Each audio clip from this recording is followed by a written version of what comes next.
Palavra Final, com Alexandre Garcia, direto de Brasília.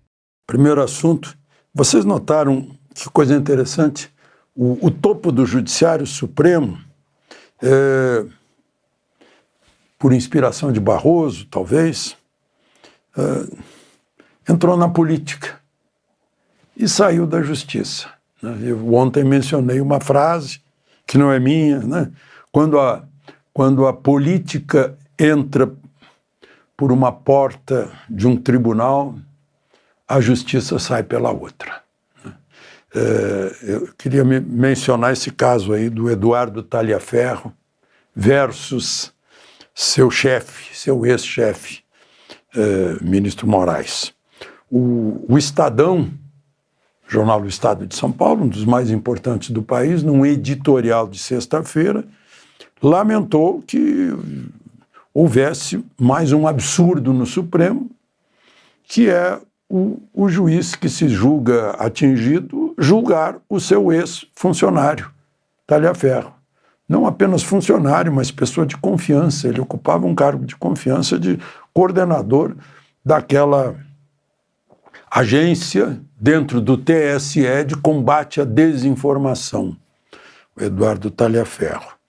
E aí eu vejo uma manifestação do grande jurista Ives Gandra Martins, dizendo, olha, também acho um absurdo, mas esse não é o maior absurdo. O maior absurdo é se processar o Eduardo Talhaferro quando o que foi mostrado deveria gerar uma investigação. Ou o ministro Moraes, que o jurista Ives Gandra ressalva, meu amigo, escrevemos juntos alguns livros, né? Deveria tomar a iniciativa para mostrar, para provar sua inocência, né? E não simplesmente processar o Eduardo Talhaferro, até por coisas assim que não tem nada a ver, tentativa de golpe, que não tem nada a ver, né? Aí ele pergunta, né, o Ives Gandra, por vazamento de informação? Não.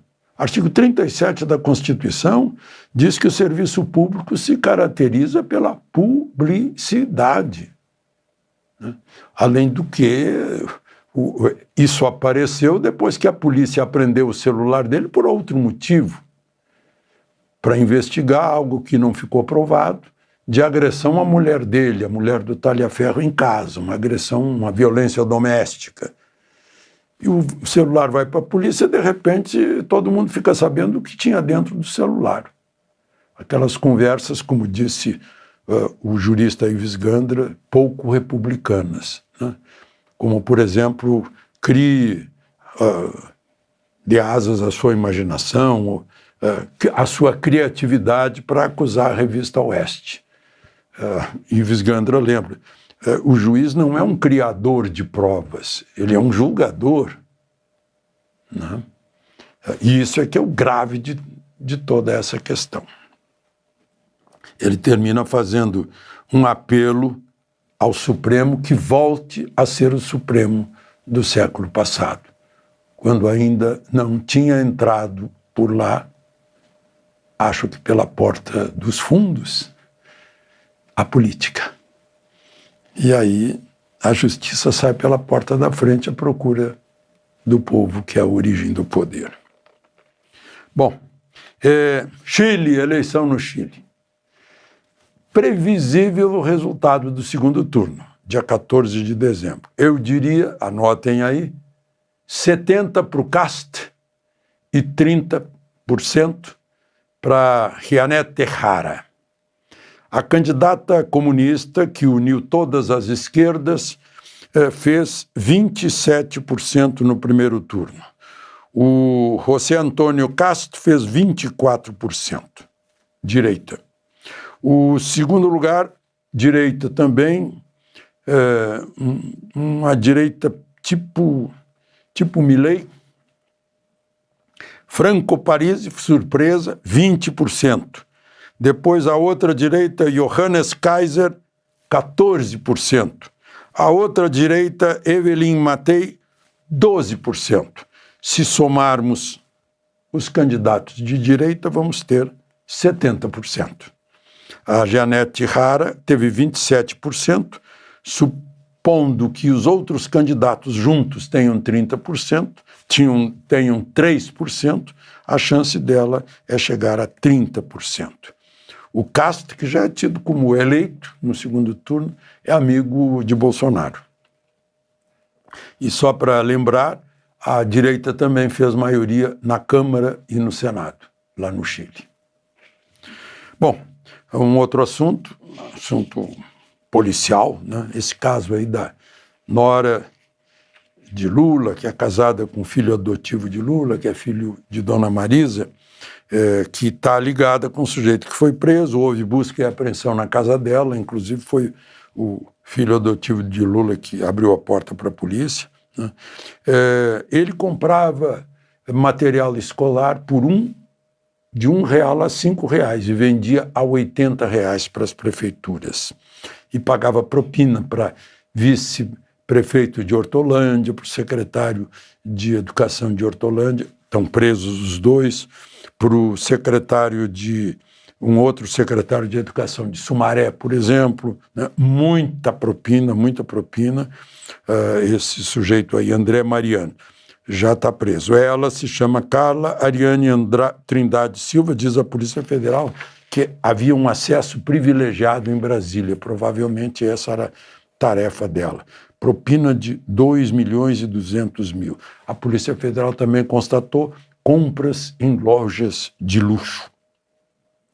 Vejam só. E, por outro lado, o juiz federal da 4ª Vara Criminal de São Paulo absolveu sumariamente um sujeito que estava numa operação da Polícia Federal por organização criminosa e fraude em previdências municipais, com títulos sem lastro e tal. Estava naquela zona vermelha, né, alerta vermelho da Interpol, foi preso na Itália por causa disso, o Renato de Matteo Reginato, absolvido sumariamente por falta de provas pelo juiz da 4ª Vara Criminal de São Paulo. Operação Encilhamento. Polícia Federal fez o inquérito, Ministério Público Federal fez a denúncia e pediram prisão dele para não fugir. Foi preso na Itália e não tinha provas, segundo o juiz. A justiça está sendo notícia, né? Muito mais do que a política. E às vezes é porque mistura política, não é o caso aqui, eu acho. Mas no Supremo né? Abertamente, o presidente do Supremo, o ministro Barroso, quando era presidente, dizia que temos um novo tribunal que agora é político. Há uma transformação. Deu no que deu. Desgaste, como previa e como constatava o então presidente Luiz Fux, em todas as suas manifestações, né? Ação deletéria da política no Supremo. De Brasília, Alexandre Garcia.